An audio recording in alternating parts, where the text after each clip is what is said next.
हमारे पुत्र को भी बुलाया है और यही डिस्कशन हुआ कि कितना काम किया जाए। और इधर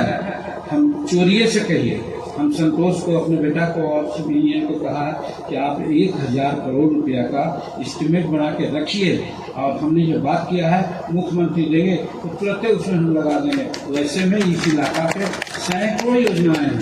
आप लोगों ने लिखा है, दिया, हमारे पास है, कह नहीं सकते, सैकड़ों योजनाएं हैं जिसकी पूर्ति अगर उनको पैसा मिल गया तो इसी वित्तीय वर्ष में उसकी सारी प्रक्रिया शुरू हो जाएगी और अगले वित्तीय वर्ष में वो काम यहाँ हो जाएगा। और आप तो खुश होंगे ही,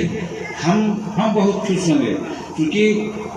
एक कहने में हमको इतनी भी ये नहीं है कि हम राजनीति का ये अंतिम पारी खेल रहे हैं और अंतिम पारी में हम अब जस लेके नहीं जाना चाहते हैं, हम एक जस लेके जाना चाहते हैं कि जो हम करना चाहा अपने क्षेत्र के लिए किया है, इसलिए हमको बड़ी संतुष्टि होगी। और यदि